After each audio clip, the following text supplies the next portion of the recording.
Kathleen Kennedy just lost it in a heated exchange with Disney CEO Bob Iger after Lucasfilm's biggest purge yet. 6 Star Wars TV shows, including the Acolyte spin-offs, were axed on the spot in a shocking move that left Kennedy furious and scrambling for control. Why did Iger take such drastic action, and how did it push Lucasfilm into total chaos? Stay with me as we uncover the behind-the-scenes fallout, the real reasons behind the cancellations, and whether this could finally mark the end for Kathleen Kennedy at Lucasfilm. It's evident that figures like Kathleen Kennedy, Leslie Headland, and Amandla Stenberg will never openly acknowledge their failures, particularly concerning the Acolyte series. This show has been one of the worst productions under Disney's Star Wars banner.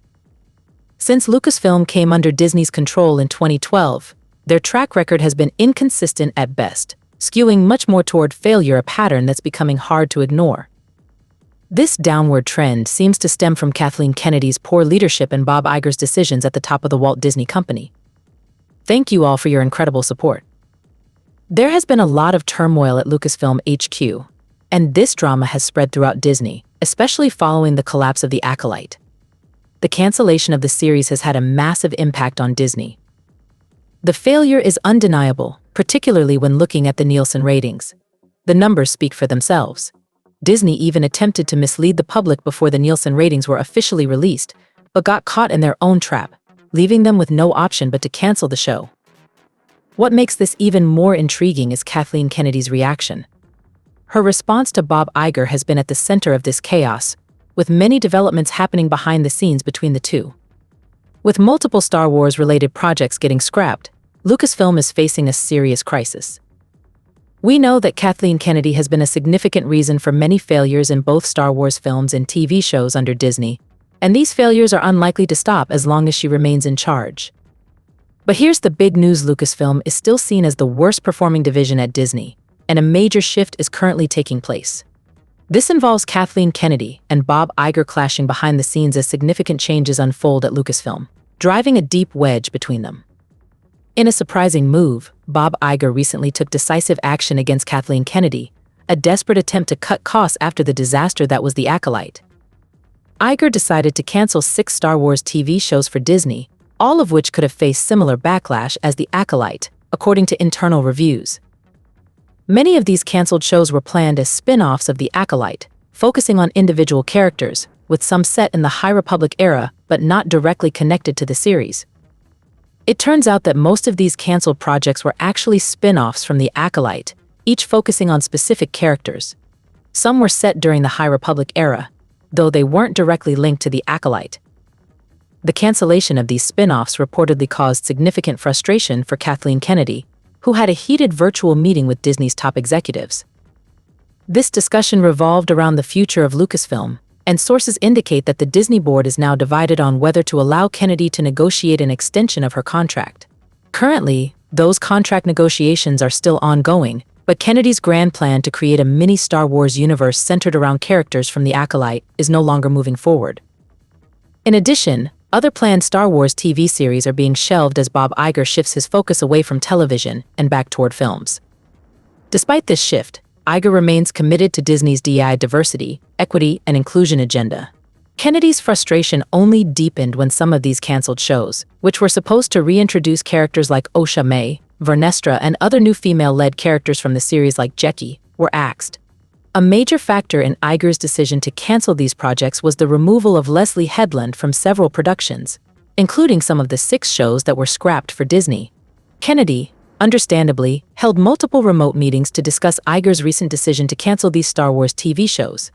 As Iger became determined to move away from TV and refocus on films, Kennedy began pointing fingers at him for the downfall of the Star Wars franchise. Now, here's the thing: this kind of situation is typical. When you have individuals like Kathleen Kennedy and Bob Iger, both at the top of their respective fields, failure often leads to internal conflicts. It's no surprise that as things continue to fall apart, the blame game has started. Iger, as CEO of Disney, is facing heat from Kennedy, who oversees a major division within the company. Kennedy is now claiming that Iger is responsible for the failure of the Acolyte and the ongoing downward spiral of Disney's Star Wars projects. In reality, it's easy to point fingers at Bob Iger for keeping Kathleen Kennedy at Lucasfilm for so long. Sure, he bears some responsibility for that decision, But ultimately, Kennedy believes that her vision is the right path for the future of the Star Wars brand. She genuinely thinks her choices are what's best, but when we examine the current state of Lucasfilm, the blame falls squarely on her shoulders. It's important to acknowledge what happened with George Lucas, too. He was essentially banned from stepping foot on the set of The Acolyte. The team behind the series didn't want his influence or involvement, which speaks volumes about the direction they were taking with this project. This all comes at a time when Kennedy's future with Lucasfilm hangs in the balance. A decision on her contract extension is expected by October. Behind the scenes, Kennedy has reportedly been extremely agitated, and this tension has rippled throughout Lucasfilm HQ. She's stressed, especially now that her plans have been derailed, forcing her to start from scratch and finding a new showrunner to move forward with other projects. Despite all of this, Disney isn't backing down on its DI agenda. Instead, they are shifting away from any future shows that would resemble The Acolyte. They want to hit the reset button and advance with new projects while still maintaining their commitment to their broader agenda.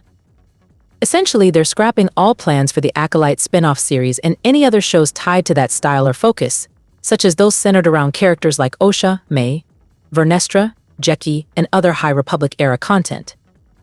That was the direction they initially wanted to take for Disney, and honestly, it probably would have been a disaster. At this point, it seems that anything released on Disney related to Star Wars is bound to underwhelm. Expectations are so low that it's hard to envision something truly impressive emerging from it. Personally, I have to say I'm not impressed by Skeleton Crew. It feels completely out of place within the Star Wars universe. The vibe it gives off resembles an advertisement for a Disney park, which is a strange approach. I understand that some people enjoy the idea of merging Star Wars with the charm of the Goonies or Stranger Things, but the way it was showcased in the trailer just doesn't resonate with me. I'm sure many others feel the same way. There's a lot happening behind the scenes right now. We're starting to see a faction of the board of directors pushing back against Kathleen Kennedy. They're advocating for Bob Iger to reconsider whether she should have the authority to make decisions about her own contract extension. This situation is quite telling, especially with the ongoing turmoil between Disney and Lucasfilm. It's no surprise that many projects are being shelved as a result. I'm really interested to hear your thoughts on all of this. Feel free to share your opinions in the comments below. If you enjoyed today's content, don't forget to give this video a thumbs up to support the channel. I'll catch you all later.